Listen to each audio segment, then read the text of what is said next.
We like to believe there are good people and bad people, that the world is divided neatly into heroes and villains, the righteous and the wicked.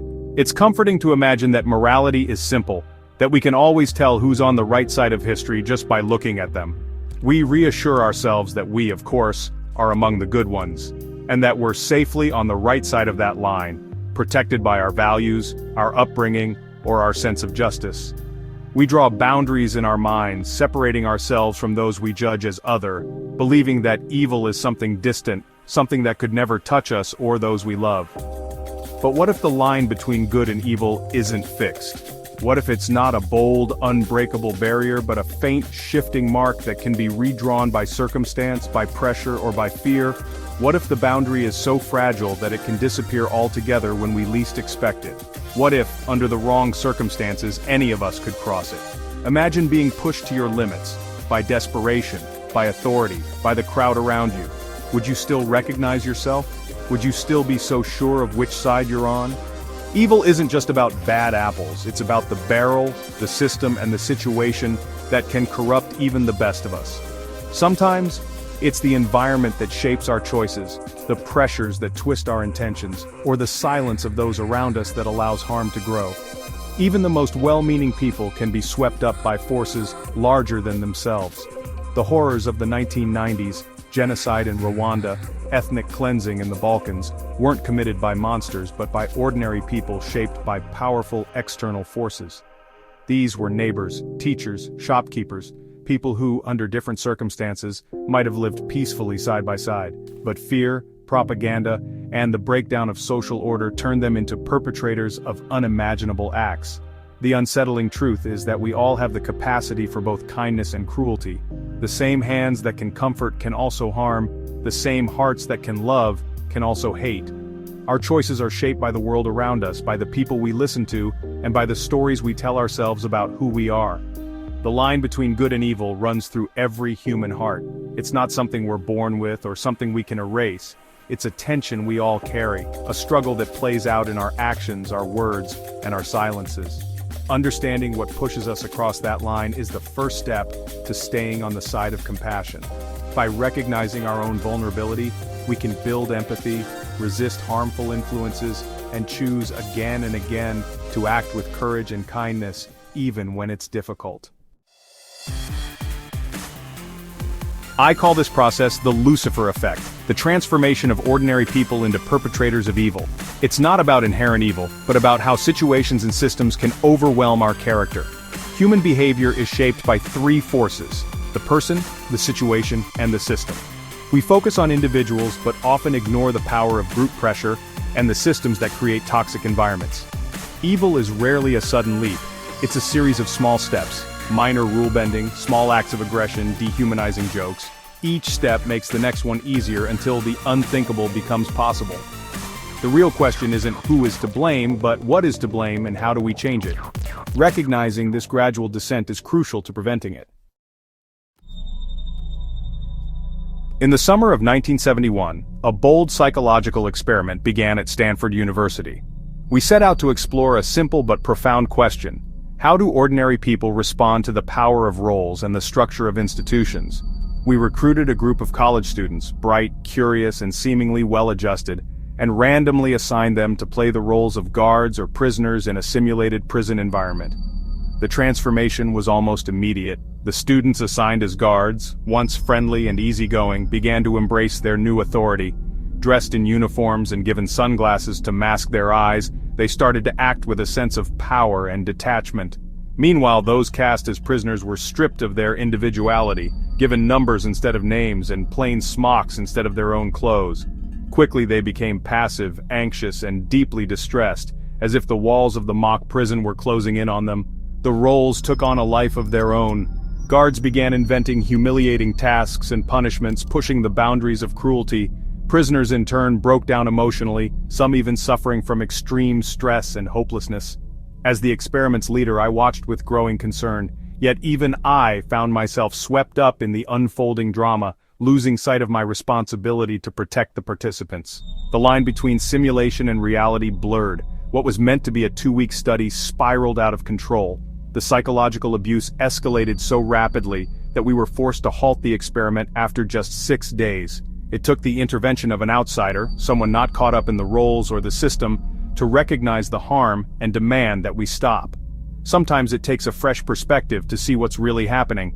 The Stanford prison experiment became a powerful demonstration of how easily ordinary people can be transformed by the roles and systems they inhabit. It showed that the situation, not just the individual, can shape behavior in profound ways. The lesson was clear. It wasn't about a few bad apples, it was about a bad barrel, a flawed system that could corrupt even the best intentions. Uniforms, anonymity, and unchecked authority can turn anyone into something they never imagined. When people are given power without accountability, the consequences can be devastating. But the experiment also reminds us that systems can bring out the best in us too. When we design environments that encourage empathy, respect, and accountability, we can inspire compassion and cooperation instead of cruelty. The roles we play and the systems we build matter deeply. We must remain vigilant, questioning the environments we create and the power we give to others, because in the end, our choices shape not just our actions, but who we become. Stanley Milgram's experiments at Yale asked, would ordinary people harm others just because an authority told them to? Participants, thinking they were helping with a memory study, delivered what they believed were dangerous electric shocks to strangers. 65% went all the way to the maximum voltage despite visible distress. They weren't sadists, just regular people, overwhelmed by the authority of a lab coat and a prestigious institution. The lesson: obedience to authority can override our moral compass, turning us into agents of harm. It's not about bad apples, but about the power of commands from above. The 1990s generation prided itself on skepticism and individuality, rejecting blind conformity. Yet new systemic pressures emerged: corporate cultures that glorified overwork, impersonal systems that demanded quiet compliance. The pressure wasn't a man in a lab coat, but the unspoken rules of the workplace: stay silent, go along, do what's expected. Groupthink and obedience didn't disappear, they just became more subtle. Believing I'd never do that makes us vulnerable to manipulation. The real danger is moral complacency, failing to see how systems shape our choices. Acknowledging our susceptibility is the first step to resisting it. True strength is seeing the system and choosing to act with integrity. Our need to belong can lead to groupthink, where harmony trumps critical thinking and dissent is silenced. In groupthink, responsibility is diffused. We decided, not I decided. The digital age amplified this, creating echo chambers where our views are never challenged, only reinforced. Dissenters are ostracized, and group morality becomes personal morality. This isn't just online, it happens in boardrooms, committees, and cliques. Disastrous decisions often result when no one dares to speak up. To avoid this, we must create spaces where questioning and dissent are encouraged. Be the one who asks the hard questions. The bystander effect means the more people who witness a crisis, the less likely anyone is to help. Inaction isn't about apathy. It's about the diffusion of responsibility and uncertainty about what's appropriate.